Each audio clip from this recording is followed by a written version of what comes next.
The monitoring station floated in the darkness like a metal flower, its sensors reaching out into the void. Thalix sat at her station, her 6 limbs moving across the controls with practiced ease. The crystalline organs on her head flickered with soft light as she processed the endless stream of data flowing through the system. It was boring work. Every day the same routine. Check the frequencies. Log the signals. Report anything unusual.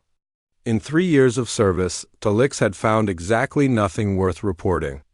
Space was vast and mostly empty, and the outer spiral was the emptiest part of all. She was about to start her break when something caught her attention.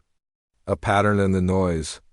It was faint, almost invisible beneath layers of interference, but it was there, regular, repeating, artificial. Thalix leaned forward, her crystalline sensors brightening with interest. She filtered out the cosmic background radiation, stripped away the interference from the nearby neutron star, and isolated the signal. It grew stronger, clearer. It was definitely a transmission. But it was old. Very old. Her hand hesitated over the analysis controls. Old signals were usually just echoes, reflections of long-dead civilizations bouncing through space. The Galactic Union had standing orders to log them and move on. There were too many dead species in the galaxy to mourn them all, but something made her dig deeper. Maybe it was curiosity. Maybe it was boredom. Maybe it was the way the signal pulsed, steady and determined, like a heartbeat that refused to stop. The analysis took an hour. When the results appeared on her screen, Thalix felt her respiratory sacs contract in shock. The signal was 847 years old. It was a distress beacon. And it was still transmitting. She pulled up the origin data. The coordinates pointed to a system in the quarantine zone, a region of space marked with red warnings in every Union database. The system had been surveyed once, over a millennium ago, and the report was clear. Class 12 Deathworld. Extreme danger. No contact recommended, the species designation made. Thalix's skin rippled with unease. Humans, from a world called Earth. She had never heard of them. But the survey notes painted a terrifying picture. Persistence hunters who could chase prey until it died of exhaustion. Pack predators with binocular vision and grasping appendages. A species that had evolved in crushing gravity with an atmosphere, rich in toxic oxygen. The survey probe had watched them from orbit for exactly 6 days before fleeing. The final note in the report read, "Recommend permanent quarantine. Species shows extreme territorial behavior and technological advancement despite environmental hostility. Potential threat level, severe." But that wasn't what made Thalix's blood run cold. It was the second piece of information. The distress call hadn't come from the Deathworld itself. It had come from a vessel, a ship traveling through space, far from its home system, and it had been calling for help for over 8 centuries. She pulled up the message itself. It took several minutes to decrypt the primitive encryption, but eventually the translation matrix locked on. The words appeared on her screen in Standard Galactic. "This is the generation ship, Magellan's Hope. We are carrying 50,000 souls from Earth. Our primary systems have failed. Life support is critical. We are requesting emergency evacuation assistance from any listening civilization. Please, we have children aboard. Please respond." The timestamp showed the message had been sent 847 years ago, and it had been broadcasting ever since, endlessly repeating its plea into the void. Thalix sat frozen at her console. 50,000 people, children, calling for help for 847 years, and no one had answered. She checked the logs. The signal had been received by Union automated systems multiple times over the centuries. Each time, it had been filtered out as non-sentient wildlife distress because the encryption was too primitive to be recognized as intelligent communication. They had been crying out, and the galaxy had mistaken their voices for animal sounds. She had to report this immediately. Thalix opened a channel to the station commander, Captain Vormesh. The old Quellan appeared on her screen, his scaled face showing irritation at being disturbed. "This had better be important, junior officer." "Sir, I've detected an active distress beacon." It's been transmitting for 847 years. The origin is Euro, 847 years? Vormesh's irritation shifted to confusion. That's impossible. No power source lasts that long. The data is confirmed, sir. The beacon is from a generation ship called Magellan's Hope. They were carrying 50,000 humans from Earth. Their life support failed. And they've been calling for help since then? Vormesh's expression changed. His scales darkened, which Thelix knew meant concern. Humans from the quarantine zone? Yes, sir. But, sir, they're not from the planet. They were refugees. Something made them leave their world, and they were traveling to find a new home when their ship failed. They've been transmitting for a Euro. I understand the situation, junior officer. Vormesh was quiet for a moment, his large eyes unfocused as he thought. This is a matter for the Union Council. I'll forward your report to the Central Authority. Good work, Thelix. Mark the signal in the logs and return to your regular duties. Sir, shouldn't we send a response? Or a rescue team? If there's any chance of a Euro after 847 years?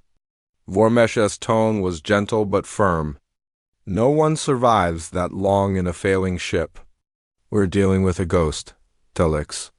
A sad ghost, but a ghost nonetheless. The Council will decide what to do with the historical data. That's not our concern. The channel closed. Thelix stared at her screen, at the endlessly repeating message. 50,000 people, children. She tried to imagine what it must have been like. Watching your systems fail one by one. Knowing you were dying in the cold and dark. Sending out your call for help and hearing only silence in return. Over the next few days, Thelix couldn't let it go. She monitored the signal constantly, analyzing every detail. She learned that the Magellan's Hope was massive by the standards of its time, a crude but functional generation ship designed to carry its population for centuries if necessary.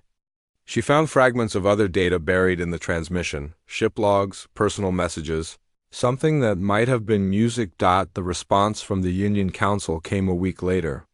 It was brief and bureaucratic. The signal was to be logged as an archaeological curiosity. No action would be taken. The system was under quarantine, and Union resources couldn't be wasted on historical investigation. The humans were either dead or had never existed at all. That night, Thelix couldn't sleep. She kept thinking about the message. About the word, please, repeated twice in that final line. Please respond, please, the desperation in those words, even filtered through centuries and translation matrices, was overwhelming. She made a decision that would change everything. She accessed the long-range scanners without authorization and pointed them at the coordinates. If the ship was there, if there was any trace of it, she needed to know. She needed to see what had happened to those 50,000 souls who had called into the darkness, and received no answer. The scan took hours. When it completed, Thelix stared at the results with her mouth open in shock. The ship was there, still drifting on its original trajectory, still dark, still silent. But there, and according to the deep scan, there were faint power readings. Impossible after 847 years, but unmistakable. Something on that ship was still alive. Captain Vormesh had seen many things in his 40 years of service. Wars, first contacts, the birth and death of stars. But he had never seen a junior officer risk her career the way Thelix was doing right now. She stood in his office, her 6 limbs trembling slightly, presenting her unauthorized scan results. The data showed clear power readings from a ship that should have been dead for centuries. Vormesh studied the reports, his scaled fingers tapping thoughtfully on his desk. You conducted this scan without permission, he said finally. You violated quarantine protocols. You ignored a direct order from the Council. Yes, sir. Thelix's voice was steady despite her obvious fear. I accept any punishment. But, sir, something is still alive on that ship. We have to investigate. We don't have to do anything, Vormesh replied, but his tone was softer than his words. The Council has made their decision. The Council made their decision based on assumptions. They assumed everyone was dead. But what if they're not? What if some of them survived in cryosleep?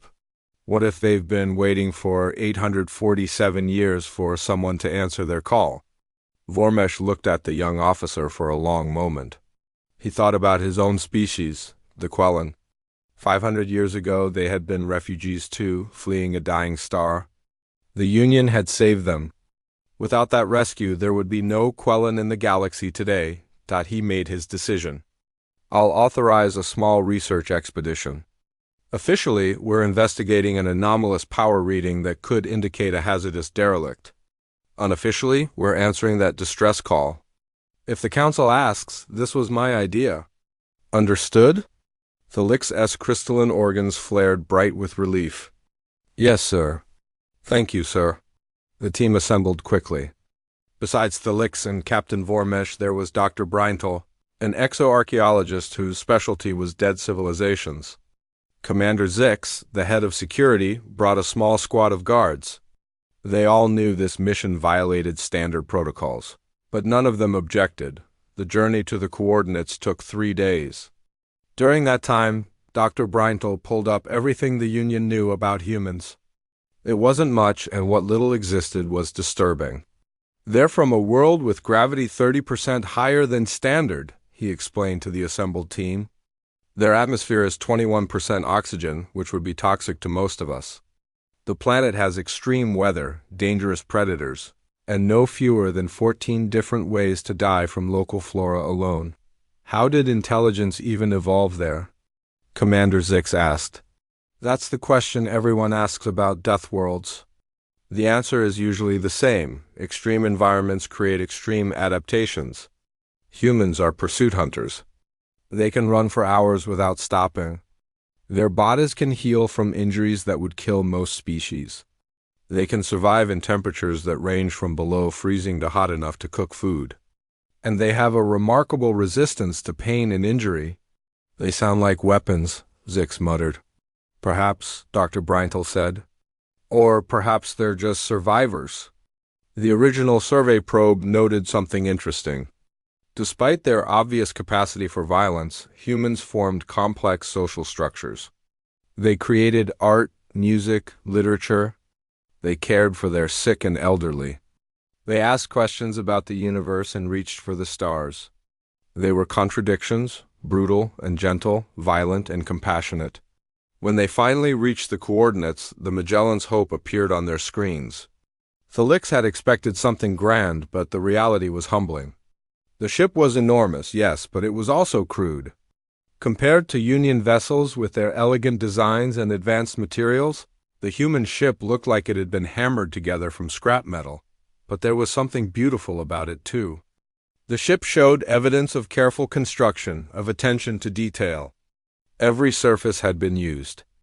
Every space optimized. This was a vessel built by people who knew they were carrying their entire civilization on their backs. Look at the hull, Dr. Breintel said, pointing to his screen. Those aren't meteorite impacts. Those are weapon scars. Captain Vormesh leaned forward. The ship was attacked? Multiple times from the pattern. Energy weapons, projectile weapons. Someone wanted this ship destroyed. They docked carefully, using one of the auxiliary airlocks that was still intact. The security team went first, weapons ready, but the ship was cold and silent. The temperature inside was far below freezing. Without power, without heat, the ship had become a tomb frozen in time. Thalik's suit lights swept across the corridor. Bodies floated in the zero gravity, preserved perfectly by the cold and vacuum. Humans, frozen in their final moments. Some were at control stations, their hands still on the keyboards. Others were in the corridors, apparently trying to reach somewhere important before the air ran out. They kept working, Dr. Breintel said quietly. Even when they knew they were dying, they kept working. The security team spread out, mapping the ship. It was huge, with multiple decks and sections. There were living quarters, work areas, hydroponic bays that had long since died. There was a school, the walls still covered with drawings made by children who would never grow up. Commander Zix found the bridge. The command crew was still there, seated at their stations. The captain, identified by the insignia on his frozen suit, had his hand on the communication panel. His last act had been to ensure the distress beacon kept transmitting. Felix accessed the ship's data core. It took time to interface with the primitive systems, but eventually she managed to pull up the logs. What she read made her wish she hadn't. The Magellan's Hope had been one of 17 generation ships that left Earth. Their world was dying, slowly poisoned by something the logs called the Zareth weapon. Earth would be uninhabitable within 50 years, and humanity had no choice but to flee. The ships scattered in different directions, each carrying as many people as possible. They were supposed to travel for 200 years before reaching their assigned destination worlds. But the Magellan never made it. 43 years into their journey, they encountered a Zareth raider vessel. The Zareth were a species the Union remembered. They had been slavers and pirates, conquering primitive species before they could reach the stars. The Union had wiped them out 300 years ago, but before that, they had terrorized the galaxy for millennia. The Zareth had attacked the Magellan's Hope, intending to capture the humans as slaves. But the humans had fought back. The logs showed detailed accounts of the battle. Engineers had weaponized mining equipment. Parents had barricaded the cryobay where the children slept. The crew had fought with desperate courage, using every trick and tactic they could devise. They had won, somehow. They had damaged the Zareth ship badly enough to force it to retreat. But the Magellan had paid a terrible price. Their main reactor was damaged beyond repair. Life support was failing. They had maybe a year before everyone aboard would die. The captain had made a choice. They couldn't save everyone, but they could save some. They began putting people into cryosleep, prioritizing the children. Every available engineer worked to extend the power supply, to keep the cryobays running as long as possible. The last log entry was from Chief Engineer Marcus Webb. He described how he had rewired the entire ship's emergency power grid to feed into 12 specific cryopods. The pods containing the youngest children, the ones who had their whole lives ahead of them. He had calculated that the power would last maybe 500 years. It's been almost 900, he wrote. But maybe someone will come. Maybe someone will hear us. If you're reading this, please save them. They're just kids. They didn't ask for any of this. Please. Felix found herself crying, the moisture freezing on her face inside her helmet. She activated her communicator. Captain, I'm accessing the ship's layout. There's a cryobay on Deck 7. We need to get there now. The journey through the dead ship took 20 minutes. Every corridor was a memorial, every room a grave.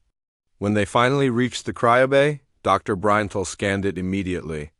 Most of the pods are dead, he reported. Failed centuries ago, but ... Wait, I'm detecting active power signatures. How is that possible? They entered the bay. Rows of cryopods lined the walls. Most were dark, their occupants long dead. But at the far end, 12 pods glowed with faint emergency lighting. Felix approached the nearest pod and wiped the frost from the viewing window. Inside was a human child, a girl maybe 10 years old, eyes closed in perfect sleep, alive, after 847 years, somehow still alive. We found them, Felix whispered. After all this time, we finally found them. The medical bay on the Vigilant Accord had never been designed for humans. Dr. Breintel and his team had to improvise everything. The oxygen mixture, the temperature, the gravity, even the light levels. Humans needed conditions that would kill or seriously harm most galactic species. Increase oxygen to 21%, Dr. Breintel ordered. Temperature to 22 degrees? And someone find out what atmospheric pressure these people need before we accidentally crush them. The 12 cryopods had been carefully transported from the Magellan's Hope. They sat in the medical bay now, still glowing with their faint emergency power. Inside, 12 human children slept on. Unaware that their 800-year wait was finally over, Commander Zik stood outside the medical bay, looking uncomfortable. Are we sure about this? The quarantine protocols exist for good reasons. Captain Vormesh understood the concern. The protocols say we shouldn't contact quarantined species. These children didn't choose to be here. They're refugees, survivors. We can't leave them to die. The Council won't see it that way. Then I'll deal with the council. Vormesh's scales darkened with determination. We answer distress calls. That's what the Union does. Or at least it's what we're supposed to do. Inside the medical bay, Thylix watched as Dr. Breintel prepared to wake the first pod. They had chosen the eldest, a girl the records identified as Sarah Chun, age 17. She had been put into cryosleep holding her younger brother's hand in the adjacent pod. Beginning revival sequence, Dr. Breintel announced. Her vital signs are remarkably stable. These humans are more resilient than I expected. The process took 30 minutes. Slowly, carefully, the pod brought Sarah Chun back from her 800-year sleep. Her eyes moved beneath her closed lids. Her fingers twitched. And then suddenly she gasped and her eyes opened. They were brown, those eyes. Large and expressive in a way that shocked Thylix. Sarah looked around wildly, panicking, and tried to sit up. The pod restraints held her down. Easy, Dr. Breintel said through the translator. You're safe. We're here to help. Sarah's eyes fixed on him. Thylix saw the moment of confusion, then fear, then disbelief cross the girl's face. She was looking at an alien. A real alien. Not human. Not anything like human. Where am I? Sarah's voice was rough from disuse, but the translator worked perfectly. Where's my brother? Where's Tommy? Your brother is safe. He's in the pod next to yours? You're aboard a rescue vessel. Your ship, the Magellan's Hope, was damaged. Do you remember? Sarah's face went pale. The attack. The Zareth? They said we had to go into the pods. They said it would just be for a little while, until repairs were done. Her eyes widened. How long? How long was I asleep? Dr. Breintel looked at Captain Vormesh. The captain stepped forward, his large-scaled form probably terrifying to human eyes, but his voice was gentle. Sarah Chun, you've been in cryosleep for 847 years. We received your distress call and came as quickly as we could. The silence that followed was absolute. Sarah stared at them, her mouth opening and closing. Then tears began streaming down her face. Not the dignified tears of many species, but great sobbing gasps that shook her whole body. Everyone? She managed. Everyone else? You and 11 others survived. The rest? I'm very sorry. Sarah turned her head away. For several minutes, she just cried while the medical team watched helplessly. Finally, she wiped her face and looked back at them. I want to see my brother. Please, I need to know Tommy's okay. They woke him next. Thomas Chen was 14, with the same brown eyes as his sister. When he woke, confused and afraid, Sarah was there. She held his hand and explained everything, her voice breaking but staying strong. Thylix watched and marveled. This human girl had just learned she was the last of her species, that everyone she had ever known was dead, that she had been asleep for longer than most civilizations existed. And still, she found the strength to comfort her brother. Over the next 3 days, they woke the others. 10 more children, ranging from age 6 to 15. Each time, Sarah was there. She explained what had happened. She held them while they cried. She promised them they would be okay. Even though Thylix suspected Sarah didn't believe it herself, the youngest was a boy named Marcus, only 6 years old. He woke up asking for his mother. Sarah held him and sang something soft in human language while he cried. The translator didn't capture all the words, but it didn't need to. The meaning was clear in every note. When all 12 were awake, Dr. Breintel gave them a full examination. The results were fascinating and slightly frightening. These children, by galactic standards, were incredibly robust. Their bone density was 30% higher than the average species. Their muscle structure was designed for efficiency and endurance. Even the smallest could potentially overpower many adult aliens in the right circumstances, but more than their physical capabilities, it was their emotional resilience that impressed the crew. The humans grieved, yes. They cried and struggled with the magnitude of their loss. But they also adapted. They asked questions about the galaxy, about the Union, about the species they had met. They were curious and brave in the face of overwhelming tragedy. Sarah especially showed remarkable strength. She became the unofficial leader of the group, the one the others looked to for guidance. She learned quickly, asked intelligent questions, and never complained about the difficult conditions they lived in. The medical bay had been modified to human standards, but it was still a small space for 12 active children. Thelix brought them learning materials, entertainment, anything she could find. She spent hours with them, teaching them about the galaxy and learning about humans in return. What was Earth like? She asked Sarah one day. Sarah's eyes got distant. Beautiful, dangerous. We had oceans that covered most of the planet, mountains that reached the clouds, forests where you could walk for days. But it was dying. The Zareth used some kind of weapon on us, poisoned the atmosphere slowly. We had maybe 50 years before it would be unlivable.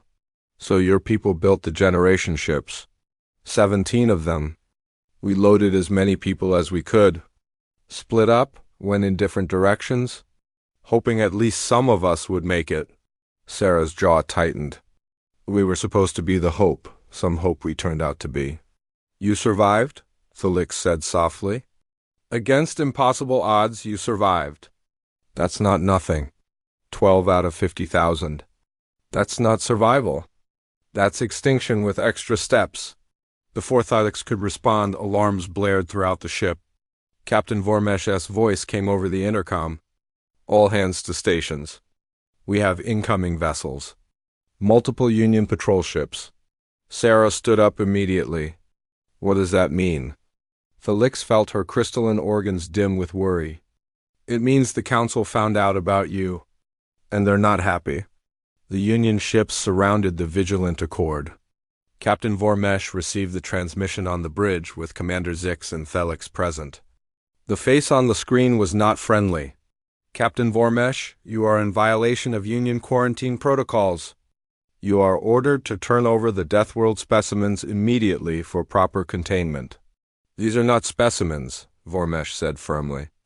These are refugees, children who survived an 800-year ordeal. They deserve protection, not containment. They are a potential threat. The quarantine exists for the safety of all Union species. You will comply, or you will be removed from command and arrested. The channel closed. Vormesh looked at his officers. Options?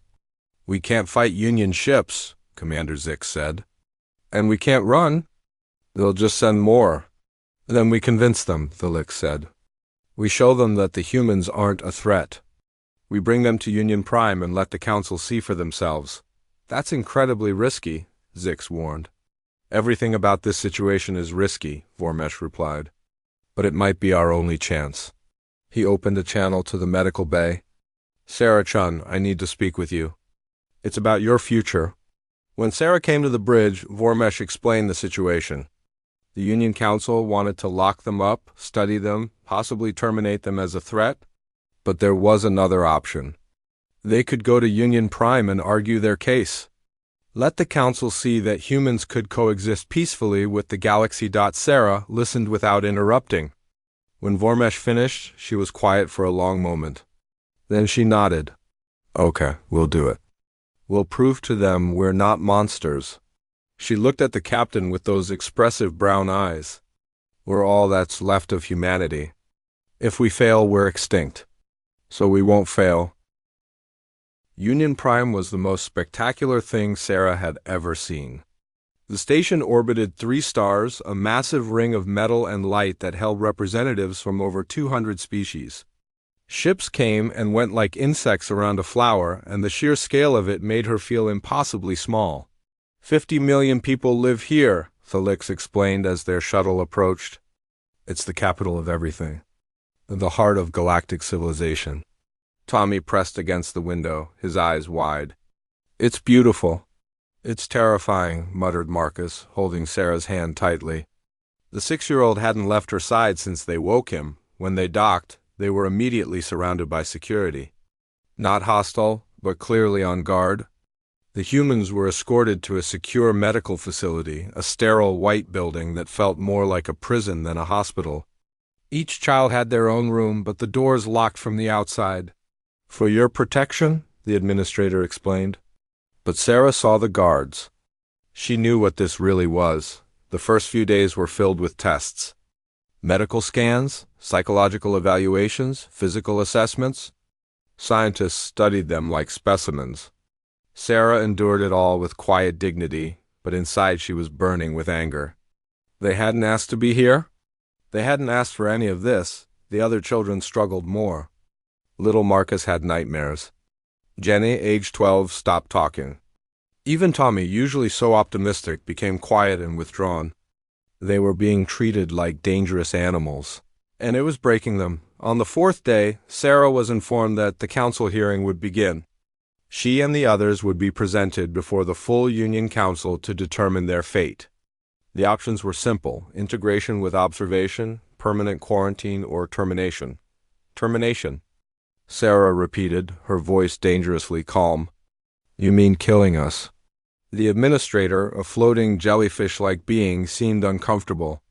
Only if you're deemed an unacceptable risk. We're not monsters, Sarah-chan. We simply must consider the safety of the Union. And who considers our safety? Sarah asked. We're children.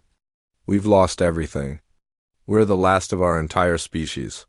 And you're debating whether we deserve to live.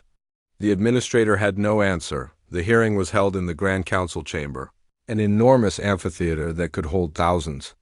Sarah and the 11 other humans were brought in under guard, dressed in simple gray uniforms.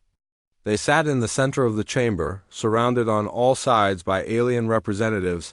Sarah looked around at the crowd. Some faces were curious, some afraid, some openly hostile. She felt like a criminal on trial, except she hadn't committed any crime except being born human. The council speaker, a towering insectoid being, called the session to order. We are here to determine the status of 12 human survivors from the species designated as Class 12 Deathworld inhabitants. The question before us: do these beings represent an acceptable risk to Union safety? The first speaker was something called Cluster 7, a hive mind entity that appeared as a swarm of small flying creatures. When it spoke, hundreds of voices spoke as one. We have reviewed the survey data on humans. This is a species evolved for predation. They have binocular vision for tracking prey. They have endurance unmatched by any Union species. They can survive injuries that would kill most of us. Throughout their history, they have engaged in constant warfare, killing their own kind by the millions. They are, by definition, a danger. Cluster 7 projected images above the chamber. Humans hunting animals. Ancient battles. Modern weapons. Each image was designed to make humans look violent and savage. Furthermore, Cluster 7 continued, their emotional capacity makes them unpredictable. They form intense attachments. They react with extreme violence when threatened. They are capable of great cruelty, but also of irrational compassion. They cannot be trusted to act logically. We recommend permanent isolation or humane termination to prevent potential threat. Other council members spoke, most echoing similar concerns. A few argued for compassion but admitted humans were dangerous. Sarah sat through it all, her hands clenched in her lap, fighting to stay calm. Beside her, Tommy was shaking with anger. Finally, the speaker turned to Sarah. Sarah-chan, eldest of the survivors, you may speak in your defense. Sarah stood. The chamber fell silent. 200 species, thousands of representatives, all watching her. She was 17 years old, the last hope of humanity, facing a galaxy that saw her as a monster. You're right, she said, her voice carrying clearly through the translators. Humans are dangerous. We evolved on a world that tried to kill us every single day. We learned to hunt, to fight, to survive at any cost. Our history is full of violence and war. She could see some council members nodding, satisfied. But you're only seeing part of the story. Yes, we're capable of violence. But we're also capable of choosing not to be violent. The engineers on the Magellan's Hope could have saved themselves. They could have taken the remaining spots in cryosleep. Instead, they stayed at their posts, working until they died to give the children a chance. That's a choice. Sarah pulled up a hologram she had prepared with Thalik's help. It showed the ship's logs, personal messages from the crew members. This is Chief Engineer Marcus Webb. He was 43 years old. He had a wife and 2 kids in cryosleep. He could have joined them. Instead, he spent his last days rewiring the power grid to extend the life of 12 pods. The 12 pods with the youngest children. Not his own kids, just the ones who had the most life left to live. He died alone in the dark so that strangers could survive. Another hologram appeared. This is Dr. Rebecca Xiang. She was the medical officer. When the oxygen started running out, she sealed herself in a section alone so her air supply would go to others. She recorded a message before she died. She said she hoped we would make it. She said she hoped we would see the stars she never would. Sarah's voice cracked, but she kept going. You call us dangerous. You're not wrong. But you're also not seeing what makes us human. We're dangerous when we protect what we love. We're violent when we defend those who can't defend themselves. We're capable of terrible things, yes. But we're also capable of dying for strangers, of sacrificing everything for the hope that someone, somewhere, might survive. She looked around the chamber. You want to know if we're a threat? Yes, we are. To anyone who would harm innocent people.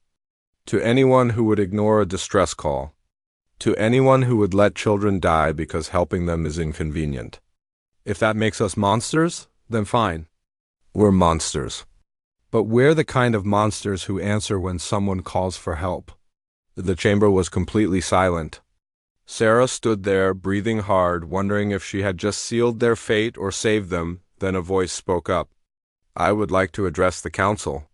Sarah turned. A being she didn't recognize stood up. It was reptilian, with scales that shimmered like oil on water. Tall and powerful looking, with eyes that held ancient wisdom. I am Ambassador Crix of the Vexler. My species comes from a Class 8 death world. 3,000 years ago, the Union found us. They were afraid, just as they are afraid now. They debated whether we were too dangerous to live. Some argued for our extinction. Crix moved to the center of the chamber. But others showed us mercy. They gave us a chance. Today, the Vexler are some of the Union's most trusted peacekeepers. We serve on every conflict zone, every disaster site. We're the ones you call when no one else can handle the danger. Because we understand survival. We understand what it means to come from a world that tries to kill you. He turned to face Cluster 7. You judge these humans for their capacity for violence. But capacity is not destiny. I propose we give them the same chance we were given. Let them undergo the Union integration assessment.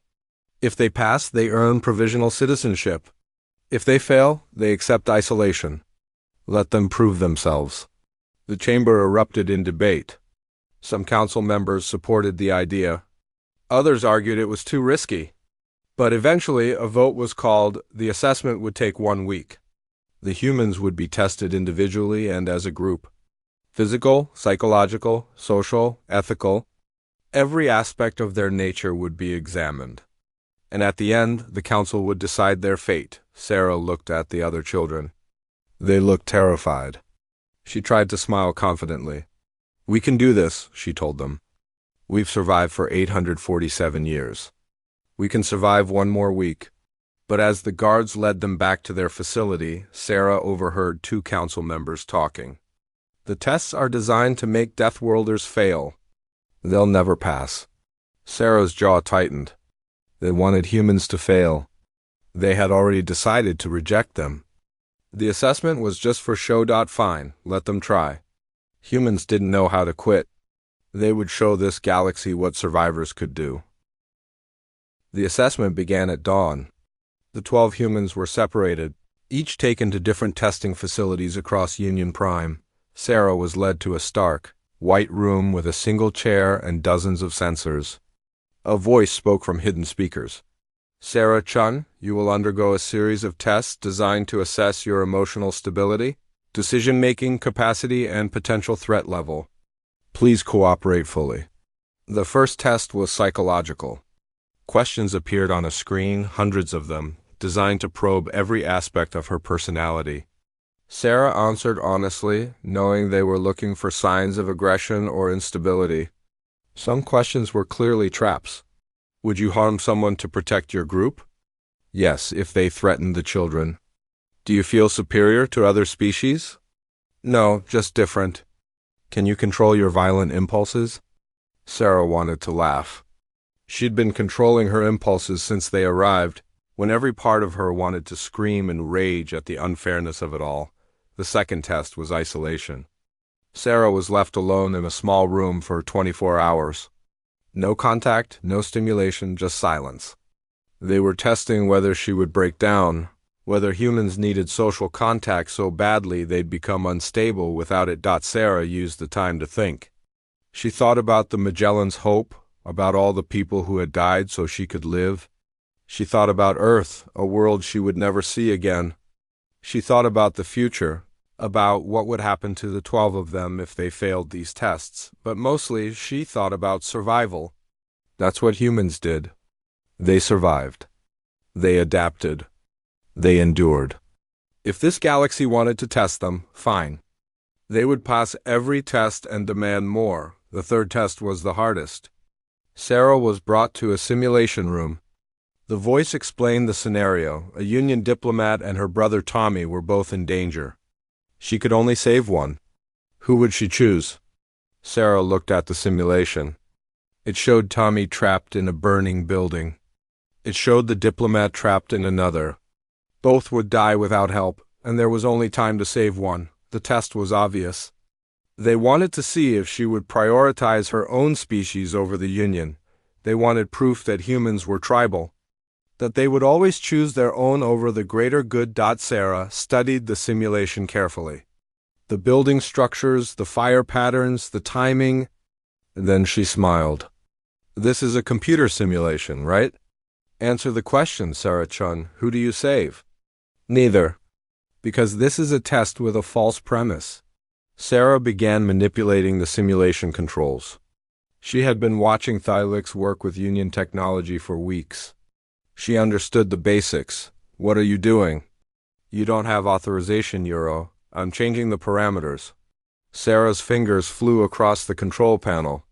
She rerouted the simulation's fire suppression system, created a path through the smoke, and adjusted the timing. There, now I can save both. That's not how the test works. Then your test is broken. You gave me an impossible choice and expected me to accept it. But humans don't accept impossible. We redefine it. We find the third option. We change the rules. Sarah leaned back and crossed her arms. Is that a pass or a fail? There was a long silence. Then, proceed to the next test. While Sarah was being tested, the other children faced their own challenges. Tommy was put in a scenario designed to provoke aggression. Marcus, the youngest, was tested to see if he would cry and break down under pressure.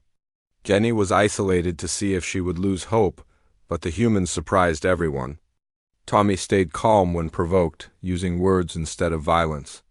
Marcus, though scared, found creative ways to entertain himself and never gave up. Jenny, isolated, began leaving little drawings on the walls, creating art from her loneliness. The tests were designed to make them fail, but the humans kept finding ways to pass. Not because they were perfect, but because they were adaptable. They thought differently than the test designers expected. On the fourth day, Sarah was brought to a competition test. She and 5 other candidates from different species had to complete a physical obstacle course. The fastest would get a food reward. The others would get nothing for 24 hours. It was designed to trigger competitive instincts, to show that humans would prioritize themselves over others. Sarah watched the other candidates. They were nervous, clearly needing the food. When the test started, Sarah completed the course second. But as she crossed the finish line, she noticed something. The air vents between the individual holding cells were connected. That night, she used her food ration to create small packets she could push through the vents to the others. The next morning, the test administrators were confused to find that all 6 candidates had somehow shared the single food reward equally by the end of the week. The assessments were complete. The 12 humans were brought back together in their facility. They hugged, sharing stories of their tests. Sarah was proud of all of them. They had done their best. Do you think we passed? Marcus asked. I don't know, Sarah admitted. But we tried. That's all we can do. The final council session was held 2 days later. The humans were brought back to the Grand Chamber. This time, the atmosphere was different. The hostility was still there, but there was also curiosity. The council speaker reviewed the assessment results. The test administrators report unusual results. The human subjects displayed problem-solving abilities that exceeded expectations.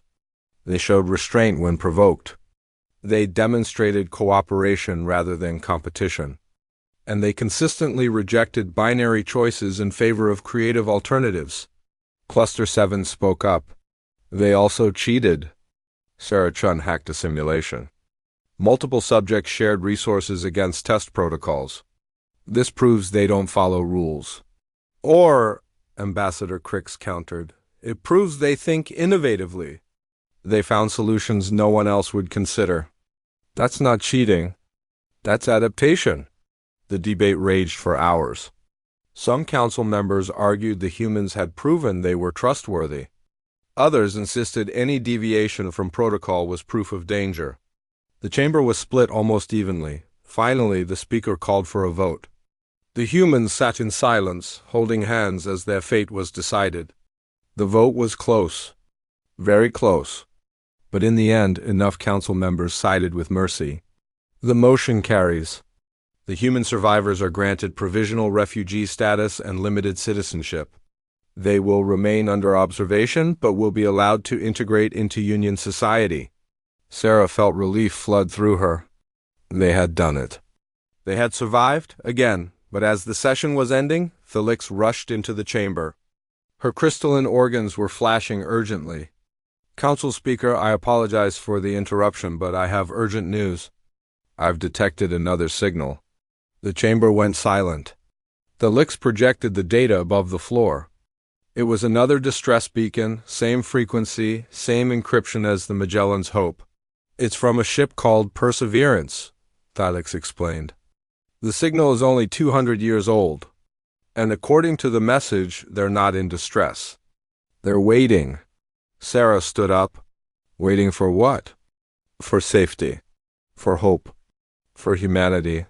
Felix pulled up the full message. The signal says, if you're receiving this, the enemy has passed. We're waiting. We have 30,000 people in cryosleep. We're waiting for rescue or for someone to tell us it's safe to wake up. The chamber erupted. Sarah felt like she couldn't breathe. 30,000 more humans. Still alive.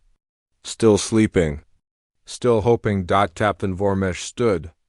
With the council's permission, I volunteered to lead a rescue mission. Ambassador Crix stood as well. The Vexler will provide support. One by one, other species volunteered. Not all of them. Some still feared humans. But enough. Enough to matter. Sarah looked at the council speaker. How many ships were there? How many generation ships did humanity launch? Felix worked quickly, analyzing the signal patterns. Based on the signatures, at least 17. Maybe more. They could be scattered across the galaxy. Then we need to find them. Sarah's voice was steady, strong. We need to answer their calls. All of them. No more waiting 847 years. No more being forgotten. The council speaker considered this. A search operation of that scope would require significant resources. Then we'll earn those resources, Sarah said. We'll prove we're worth it. We'll work, we'll serve, we'll do whatever it takes. But we're bringing our people home. All of them. The speaker was silent for a long moment. Then, surprisingly, he nodded. Very well. The Union will authorize a search and rescue operation. Captain Vormesh will lead with human participation. Let it not be said that we ignored a call for help. 3 weeks later, the Vigilant Accord departed Union Prime. Sarah stood on the bridge, watching the stars. Beside her were Tommy and the other children.